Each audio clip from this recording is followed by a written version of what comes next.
Good morning, everyone. Author Deanna L. Lawless here. Please bear with me. I have not had my morning coffee, and I am attempting to do a post on the problem child in a dysfunctional family system, of which I was her and still am in some books.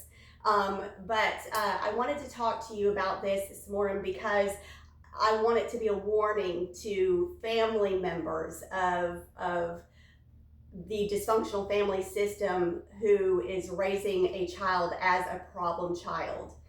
By the time a child begins to show problems, that there's something going on in the home, it's really honestly at that point it's too late.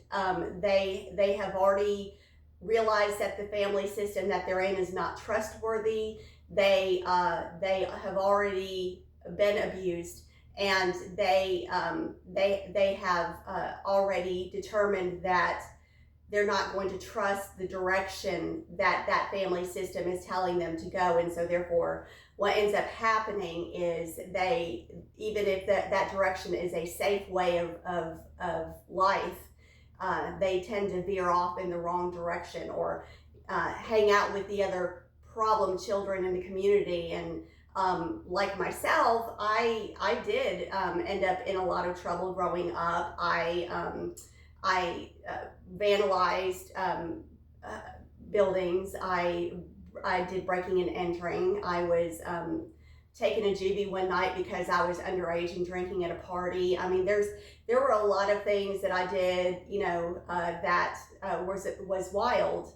At the same time, these are the things that people could see on the surface, and those were the things that my family, my dysfunctional family, highlighted as the reasons why they were calling me the problem child. It took the blame off of them and it put it onto a child. And these things began happening with me from a very early age. I mean, I think I was 10 years old the first time I had a cigarette, the first time I had marijuana, the first time I drank, and the first time I had sex.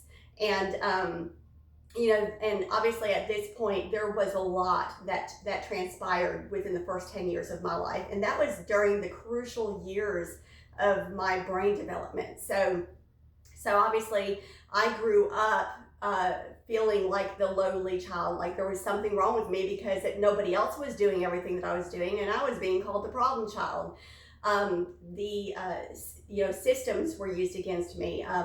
At the age of 14, I believe, my mother tried to say that she was in fear that I was going to kill my sister, and she had me committed into a mental health institution for youth. And so these are things that a dysfunctional family system does in order to quiet the child who is the problem child and who is capable of talking. Because if they were to actually say what was truly going on in the family system, then they would be exposed. The family system would be exposed, and they would not be the problem child any longer. They would be the understood child, because the understood child would be people would be sympathetic for what that child had gone through.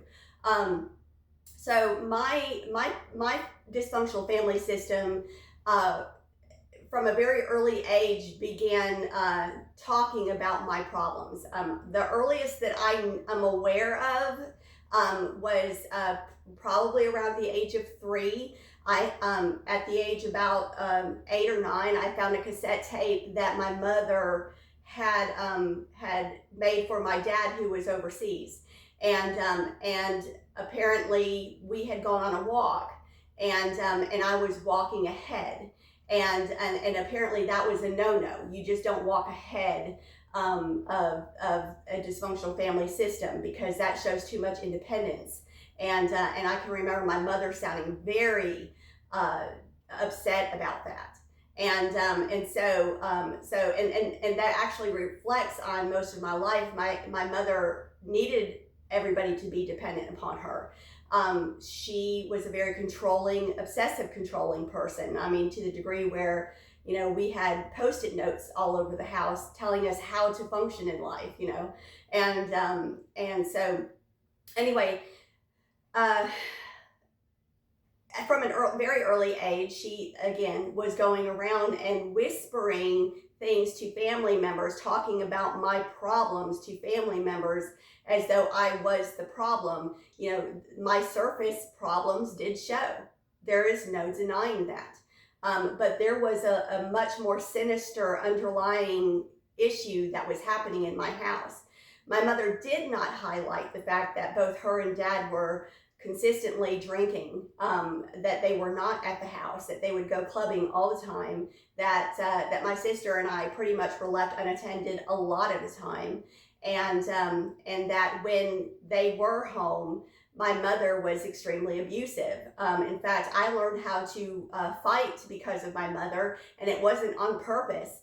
It was in trying to defend myself. The first time I ever fought was with my mother, and I was fighting back, and I didn't even realize I was doing it because I had gone into dissociation because she had attacked me. And then when I came to, I was fighting my mother. Okay, so these are things that were transpiring. Our house was not a happy home. It was not, and it was very toxic. We the golden child of the family would go off and hang out with her friends, or excel in other things, do cheerleading, or her grades, or get 2 jobs in order to stay away from the problems that were happening at the house. And I was there. I was stuck. I was young, and I was highly controlled when my mother was there. And if I was ever caught doing something wrong, my life was even more of a hell than what it was when I wasn't caught. But it was like she was constantly looking for things to catch me in, and so it didn't matter really. Whatever I did, I was going to get caught in it, and I knew it. I knew I would, because I was not good at getting away with anything. Meanwhile, the golden child, who acted a lot of the times in the same mannerisms I did. In fact, I followed her to a lot of these things. She ended up not getting caught in things a lot, or if she was caught, it wasn't as severe of a punishment as mine was. Excuse me. So if aunts and uncles and cousins ever hear about a child being called a problem child, and even if you see that the child is showing problem behavior, just know that it didn't start there. The child was not born bad. There is a much deeper, darker underlying secret that's being kept from the aunts and the uncles and the grandparents. And if you're hearing the dysfunctional family unit call the child a problem and highlight the problems that they have instead of taking ownership for some of the failures that they have, then you know that you are dealing with a dysfunctional family unit, and it may be a good idea for you to step in and try to save that child. All right, this is Deanna L. Lawless. Thank you for listening.